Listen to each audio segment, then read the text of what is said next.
All right, let's close out the Dark Valley after the December 41 turn.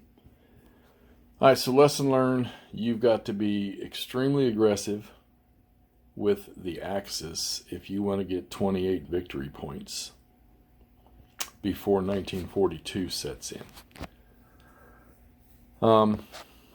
Encirclements are great, but you really got to push, and you probably need to do it, I would say, no later than October, because then everything just, well, of course, October is mud, so probably June, July, August, September, you need to push hard.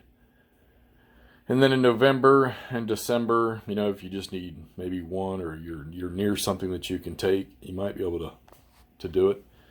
I'm definitely going to get this one back on the table again because I need to be more aggressive with the Germans. And now, with the December 41 turn, the Russians just start to, look at the line.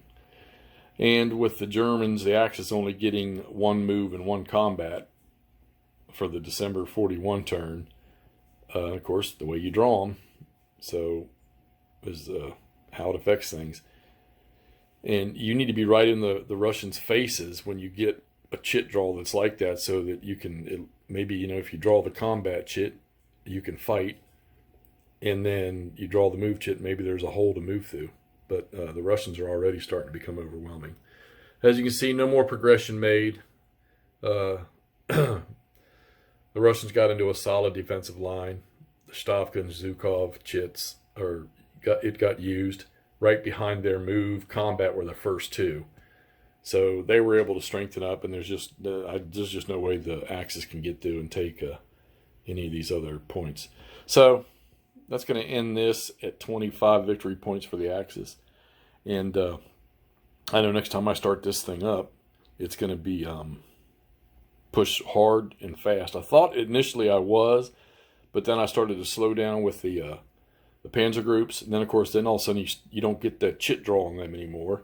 And those things are just extremely important to have. So you got to, the first 4 months, you got to go hard. Soviets were starting to get shock armies on the board, and they're good sized units. So it hadn't even gotten to the point where they were getting armor yet. Apparently they don't need it right now. So I don't know. Is the 28 victory points, is that viable? Where was the Axis at the end of 41? Weren't they in the pocket here? Along, was that the Dnieper or the Donets, whatever that is? And weren't they at the gates where they could see Moscow by the end of 41? Just couldn't get in there. I think, of course, Leningrad, they never really did take Leningrad, so, and they weren't close up there. But I know they encircled and cut off up to the coast up there to the east of Leningrad. So, yeah, okay. Gotta have to push harder next time. Gotta put those, and then, of course, there's the randomness of the die roll. You get a 6-1 attack, and then you roll that 4, and it's an exchange. Or you get a 5-1, and you roll a 1, and then you lose a step along with whatever the Russians lose. So, but you're still gonna have to push hard, really, really hard. Maybe, I don't know, not leave some of the non-zone of control units to police up the Soviet units that you encircle. Although you got to watch that, because even though they get a -2 DRM, they get some pretty good sized stacks that get cut off. A couple of guards units came on down here. There's Zaporozhye and some up in there. Like I said, there's a shock army right there. That's 754 unit. City defense, he got knocked out of Smolensk, and I moved him back to there. Fortified zones in place at full strength. So yeah, okay. Well, that's the end of this. Next time I play it, I hope to extend it longer. Like I say, I have to get after it much more aggressive as the Axis, and I will definitely play this game again. Ted Racer's done a great job with this. Now I can't wait to get over here and get started on Great War in Europe. But I think I might move this to the big table and get all the maps on there to play that. So that could be next on the list. I might jump ship and go to a different era. Maybe back to a Civil War game. I'm not sure yet. I haven't decided. I've got a ton of them I want to choose from. I just want to play everything I got. So we'll wrap this up. This is an A+ game. I'm gonna say it again. If you don't have it and you want a good game, this is a great game. Right now, of everything I got, this so far has been the best system. And I'm very pro Civil War, American Civil War, and then Napoleonics, which I'm going to be getting into some of those here shortly too. But this game might be the top of the chart for me. The chit pull system for this one is fantastic. The air combat is minimalized, yet at the same time completely robust enough for this environment. He really simplified. It's amazing how you can make something so simple, yet it is just as effective or just as resembling probably what the air combat was really like, or actually like during the East Front campaigns. Combat system's great. Movement is great. The Panzer Group chit pull, the Stavka chit, great additions to this game. The addition of the support units, you know, the Soviet tanks and the German support vehicles. And then the supply, the aerial supply. The method of out of supply and isolate. What it just kind of takes you way back when, you know, line of supply, so many hexes to a road or a rail line or a city. And then line of communication, unlimited, as long as you could reach the supply source, a supply source. It was